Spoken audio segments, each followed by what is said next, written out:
morning news is brought to you by Hathel Furniture, the global furniture brand. Now get premium quality furniture in the affordable price.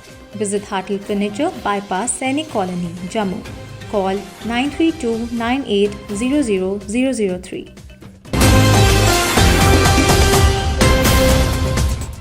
General Officer Commanding-in-Chief, Northern Command, Lieutenant General Y.K. Joshi on Wednesday led his men and celebrated 49th anniversary of Vijay Diwas, marking India's military victory over Pakistan in 1971 war.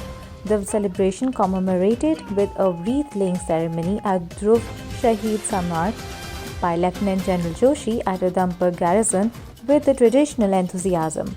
On this occasion, the Army commander complimented the rank and file of Northern Command for their steadfastness, dedication and selflessness.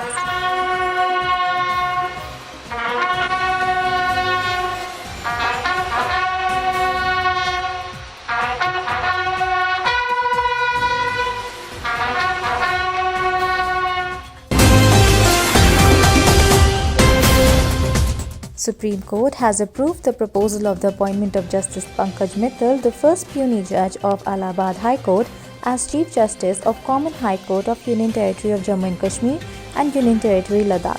It is pertinent to mention here that only a week back, Union Law Ministry had issued a notification appointing Justice Rajesh Bindal as the acting Chief Justice of Jammu and Kashmir High Court. On the occasion of Vijay Diwas, Lieutenant General B.S. Raju, General Officer Commanding Chinar Corps, on Wednesday said that Pakistan has been making efforts to misguide the youth of Jammu and Kashmir. The GOC Chinar Corps paid tributes to the fallen soldiers on the year-long 50th anniversary of the 1971 India-Pakistan War in Jammu and Kashmir's Srinagar. Very concerted efforts to waylay the youth of the valley. But I'm happy to tell you that that message has not gone down well in the valley, while there are a small population which kind of gets disturbed.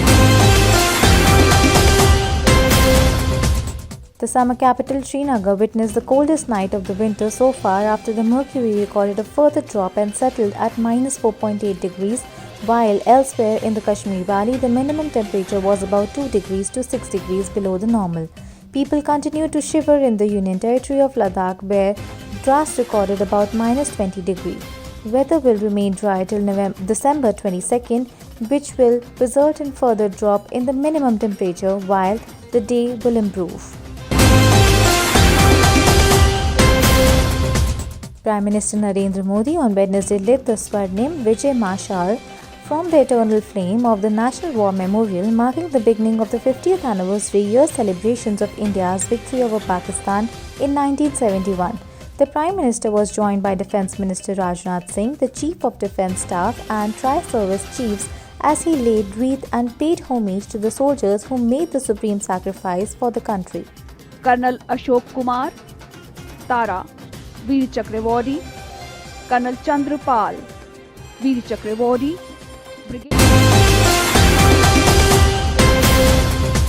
The youth wing of Ladakh Buddhist Association celebrated the Losar festival on the Tuesday. The Losar is celebrated to mark the beginning of the new year of the Buddhist community. Due to the coronavirus pandemic, the LBA made a symbolic celebration which began with the offering prayers followed by unfurling of the sacred Buddhist prayer flag. On the occasion of Vijay Diwas, General Officer Commanding Eastern Command Lieutenant General Anil Chauhan on Wednesday said there has been no major intrusion or confrontation in the Eastern Command area since friction in Ladakh. The Chinese and Indian troops are engaged in a standoff since early May along the line of actual control in the Eastern Ladakh.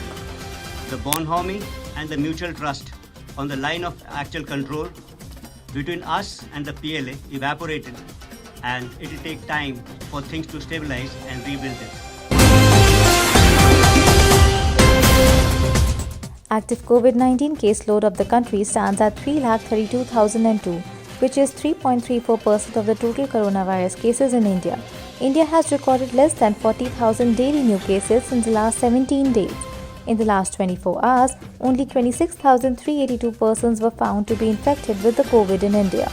According to the Health Ministry, India also registered 33,813 new recoveries in the last 24 hours, ensuring a net decline of 7,818 cases in the active caseload. Amidst the ongoing farmer protests, the Union Cabinet on Wednesday met and took decisions related to agriculture, telecom and power sectors. Announcing the decisions, Union Minister Prakash Javadekar said the Cabinet will provide subsidy only on the 60 lakh tons sugar, which will benefit 5 crore farmers and 5 lakh workers. The money will directly be credited to the bank accounts of the farmers. In another important announcement, the Union Minister Ravi Shankar Prasad said auction for the next round of spectrum allocation has been approved by the Cabinet. The last auction was held in 2016.